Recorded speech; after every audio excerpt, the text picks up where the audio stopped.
Air conditioning on this 1990 Carrera 4. So here's your little emblem here. And for you Porsche guys, maybe you want to see what kind of car exactly what it is. And this is there you go, August of 1990. I think it only has 60,000 miles, 62,000 miles on it.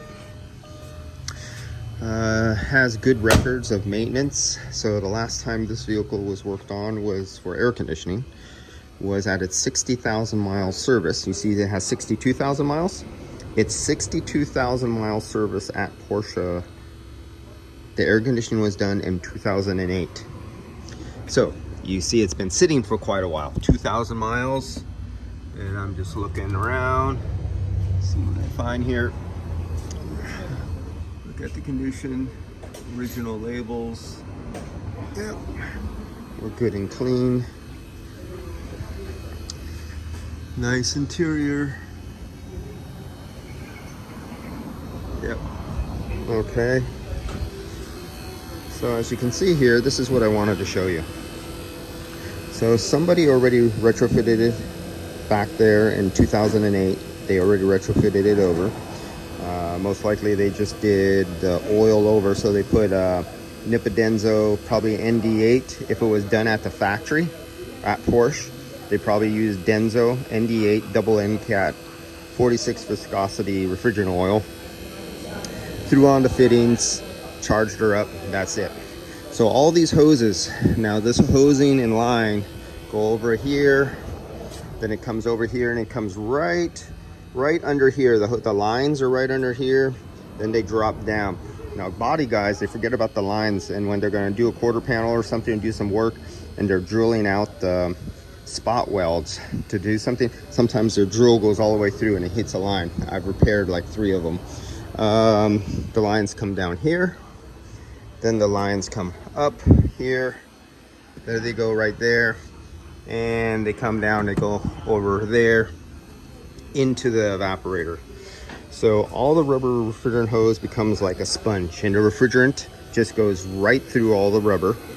Especially since this sits, your front shaft seal will relax and you'll lose refrigerant through the front shaft seal, but there'll be no oil stains anywhere. There'll be no signs at all whatsoever. Another thing I want to tell you on these old ones,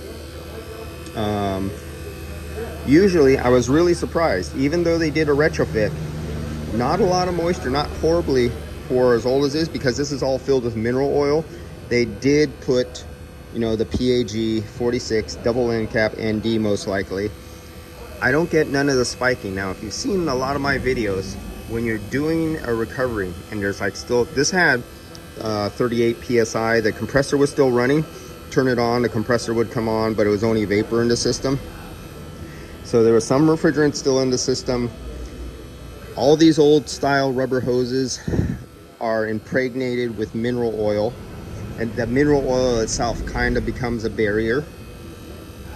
And you see there's no pop outs, no raising of the micron level. And you can see we're down to 625 microns. We're in minute number 13, coming up on minute number 14. And I didn't start taking recording until I was like 4 minutes into it. Within 4 minutes, I was already down to 700 microns within 4 minutes. So that's how dry the system is. Now, for being a 1990, here, I'm gonna kill the vacuum. Let's watch the vacuum decay. So right now I'm killing the vacuum. There, vacuum is off. Now, watch the vacuum. So it'll do its little jump up and down. It'll steady out, but watch where it steadies out. I'm not gonna stay here forever and watch it steady. Maybe I'll come back and do another video just before I recover it. But let me let you just see it kind of stable out. Okay, we just hit 1200 mark. As you can see, the 1200 right over here. So we just hit into the 1200 mark. Let's see where it stables. Okay, you can see it's starting to stabilize now. Take a really good close look there. Now we're reading some of the decay of the refrigerant hoses because we're taking this in properly.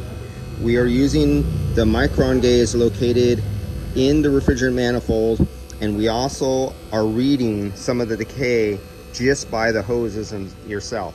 Normally you would have your separate micron gauge, say hooked up to the high side, and you'd have your gauge right there and you would be reading on it on a separate gauge and do a recovery on a low side, and that's how you would get your real reading, because then you can back off your fitting on your low side that's on the vacuum and leave your micron gauge on the high side, and you would be reading from the low side. And since there's no connection between the low side and high side through the compressor, it's sealed off. So you'd literally be reading all the way through the hoses, going all the way to the evaporator, backwards through the evaporator, through the expansion valve, through the liquid line, coming all the way back through the receiver dryer, through the condenser, and then back to the hose, all the way to the compressor right here, the discharge that goes to the condenser, to the compressor where your micron gauge would be seen. That would be your true way of reading your actual micron decay and how far you go down. And that would exclude and remove the hoses out of your equation, giving you a false reading. Now look where we're under 1,000 now. See, it's stabilizing out. It looks like by the way that decay is and the way it's grafting up, it looks like it's gonna decay out at, you know, somewhere around 120 after about 5 minutes, maybe a little less. 920, maybe a little less. Pretty good for a vehicle from 1980. Most of the new vehicles I get today, when you see me do a pressure decay test, immediately they jump up to 1,000 or more, because there's so much moisture in the POE oil or the PAG oil that's inside the system. Especially when the guys from shops use the universal PAG oil. It's the cheapest PAG oil, it's the cheapest POE oil. Shouldn't even be used, a lot of it, in automotive. But they put labels on it to make markup, and you know, capitalism, that's what it's all about. Sell garbage for a high price, make a lot of profit margin. All right, so I'm gonna jump into doing the recharge pretty soon. And we'll come back to this vehicle after I recharge it. So this vehicle is basically was recharged in 2008, hasn't been touched, it's been sitting. The service was a 60,000 mile service, and you've seen that there's 62,000 miles on the odometer. So there's 2,000 miles since 2008. That's how long this AC system's been sitting. So let's see if it works after I charge it up. All right, see ya.